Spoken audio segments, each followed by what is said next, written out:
Hello and welcome to my quarter two reading stats. These are going to be all of my reading stats that I have been tracking for April, May, and June. So first we're going to run through some of my stats that I have, and then we're going to talk about some of my favorite books that I read this quarter and some of my favorite videos that I've posted this quarter, and then we'll just end this video off talking about my plans for next quarter. So very simple.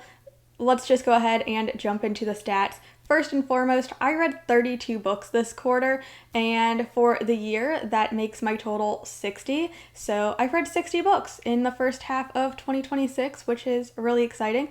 My goal was only to read 100, but I think at this pace, I will hit over 100 books, which is also really exciting. But let's go ahead and break that down by months. So in April, I read 14 of these books. And in May, I read 8, and June, I read 10. I read 9,083 pages this quarter, and my average rating was a 3.32, but breaking that up by months, in April, I had a 3.39, May, I had a 3.38, and then June, I had a 3.2 average rating. Somehow, in only 3 months, I acquired 52 books. I actually do know how this happened, and I will have a book haul coming very soon. But I did acquire 52 books this quarter. I will say that a lot of these books are ones that I bought very cheaply in like a very big lot, but I have just overall been doing way too much book shopping. I know I said in my last quarterly wrap up that I was going to try and be better at my book buying ban, and that was a complete fail. But let's go ahead and talk about the amount of money that I spent on books this quarter. And that is $115.19, which averages out to about $2.22 per book, which, averaging it out like that, it's not a bad price for the amount of books that I've acquired. But I'm trying to read down my TBR. I definitely did not need to acquire this many books, and I definitely didn't need to be spending money on books when I already have so many on my TBR already. I did save $268.80 by using the library, but this quarter I was mainly focused on reading down my TBR for whatever that was worth. So I did use my library a little less this quarter, so I do think that number is down a lot from last quarter. I want to say in quarter one I saved like $500 using my library, so there was a pretty big difference there. But again, I was trying to read down my TBR, but I acquired so many, so I don't think it did anything. But let's go ahead and talk about how my challenge is going of reading down my own TBR. Currently, I am sitting at 195 unread books, which, would you believe it, is up from last quarter and up for the year. But let's go ahead and break that down. That is 114 physical books, 37 ebooks, and 44 audiobooks. Unfortunately, I don't know how much these numbers are going to change into quarter three. Just because July is my birthday, I do tend to get a lot of books for my birthday.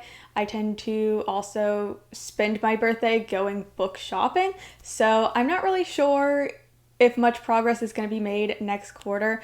Also, which we'll talk about more, I will be going back to school full-time in August, so I will also be reading less once summer is over.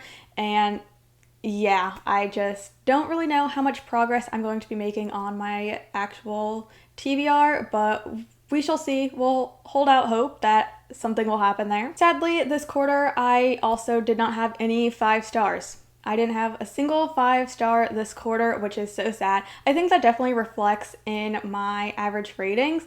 I had a very low average rating this quarter, and yeah, I didn't have any 5-star books, and I only had 2 4.5-star books, which we will talk about. The first one is I Kissed Her First by Betty Kyle. This is a sapphic romance between a pop star and a private chef, and I absolutely love this one. I did read this one for my Neck Alley reading vlog, which I will have linked if you want to check it out and hear more of my thoughts on it, but I love this book so much. Obviously, it wasn't a perfect like 5-star book or anything, but it was still really good, and I would still still highly recommend it. I also gave 4.5 stars to The Problem with Pretty by Dr. Allison Powell Hicks, and I talked about this one more in my June wrap-up, which again I will have linked if you want to hear more of my thoughts. But this is a nonfiction book. It's very short, and it is all about the psychology behind beauty and beauty standards. And I really enjoyed this one. I found it very fascinating. So again, if you're interested, I would definitely recommend this one. I also did have quite a few 4 stars, I will say that, but I will talk about 3 of them that really stood out to me that I would really recommend you guys check out. The first one is A Physical Education by Casey Johnson. I will have my wrap up where I talk about this one linked as well, but this one is another nonfiction book, and it is all about the author's journey of getting into weightlifting and specifically how that helped her get over her eating disorder.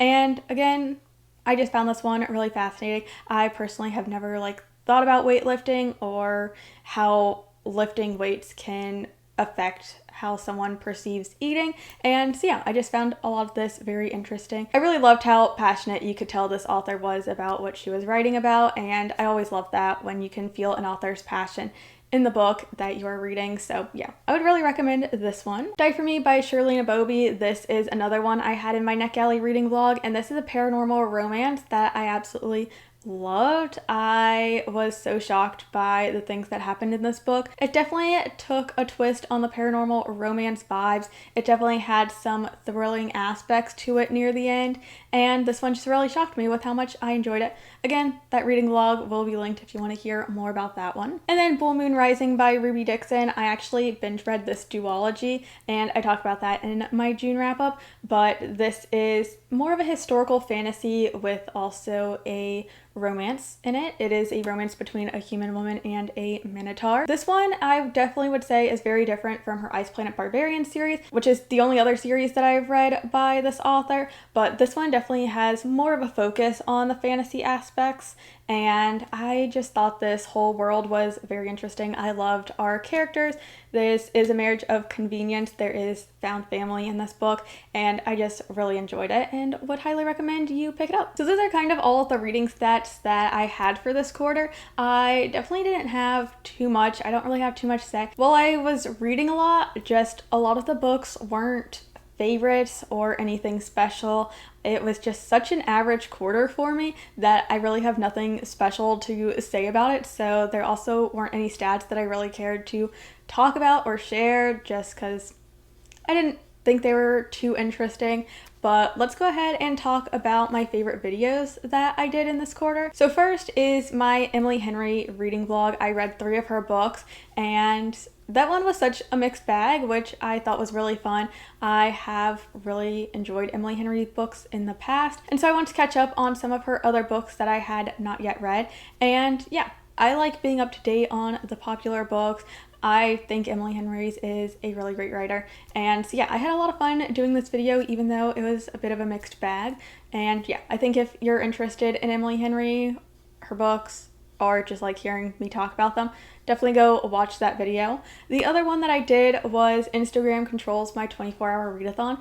This one, I just really enjoy doing 24-hour readathons. They really push me to read more books, and not being in control of my TBR is something that is a bit hard for me. I am very much a mood reader, and I will say that the books that were picked for me, even though I did have a hand in choosing them, how I was doing that video was I had like an option of a book that I really wanted to read and then an option of a book I really didn't want to read, and somehow every single poll that happened ended up leading me to the books I didn't really want to read, and also I didn't enjoy any of the books really. So that video definitely was not great reading wise, but it was still really fun to do. Definitely got me out of my comfort zone. Definitely got me to pick up books that have been on my TBR for a while that I've been putting off. So yeah, that was still fun in its own little way. And then of course the video I seem to have mentioned quite a lot so far in this video, and that will be my NetGalley reading vlog. I read 5 of my NetGalley arcs that I had that are releasing soon, and one of those, Die For Me by Shirley Nabobi, which I've already mentioned. That one is coming out in July, which is the month I will be posting this video. I don't know when this video is going up, so maybe the book's already out, maybe it's coming out soon. Again, highly recommend that book. But This video was so much fun to do. One, I got to get my NetGalley ratio up. I got to get ebooks off of my TBR, and a lot of the books I really enjoyed. So overall, I think that video was a really big success. I think that was my most successful video reading-wise for me. Yeah, and I had a lot of fun doing it. So yeah, those are the 3 videos that I really enjoyed doing, that I am the most proud of, and that I just wanted to shout out in this video.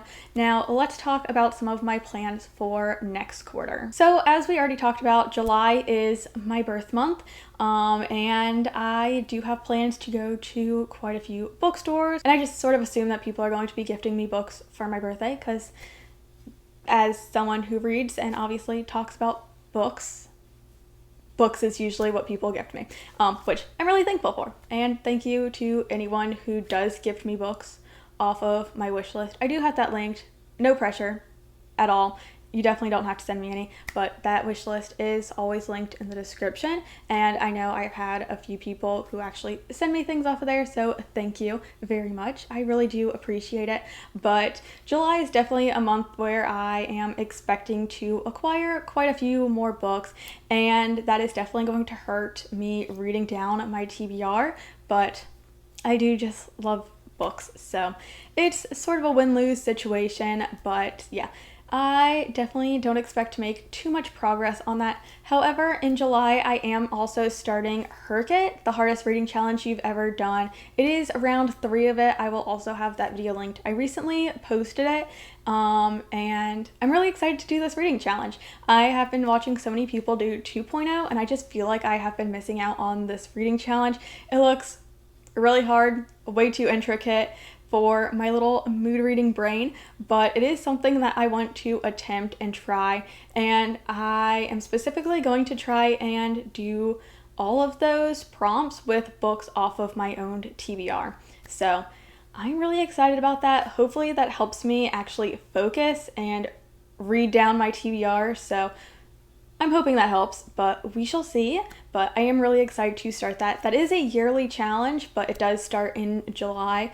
But yeah, I am expecting to make a lot of content revolving around this reading challenge, and specifically like reading vlogs and stuff around specific prompts.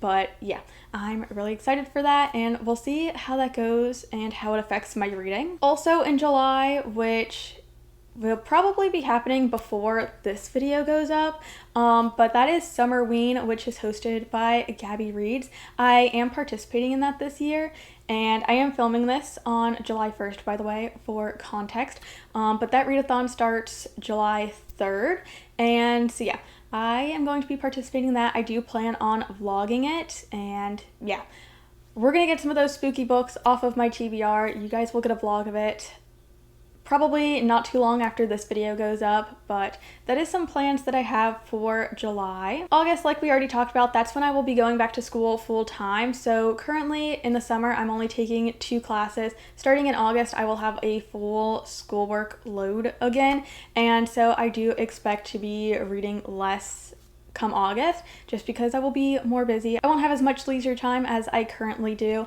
which will definitely suck. But I am very close to being finished with my degree, which is very exciting. So yeah, that is kind of it. I don't really have any other plans for August or September, like video wise, or any like readathons going on.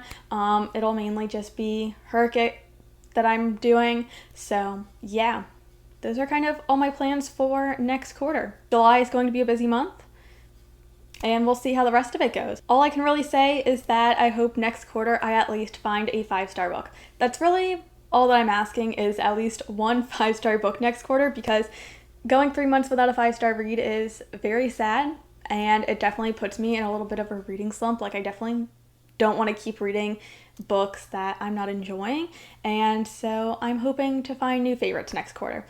That's sort of my only hope, my only goal next quarter. Find a 5-star read. Will it happen? I don't know. Stay tuned. But that is all of my reading stats Hopefully you guys found this a little interesting maybe. I always find it interesting to go through my stats, so I always want to share it with you guys. But if you did enjoy this video, don't forget to leave a like, subscribe, and a comment and tell me what your reading stats are, if you have any, for the quarter. And yeah, I will see you all in the next video. Bye!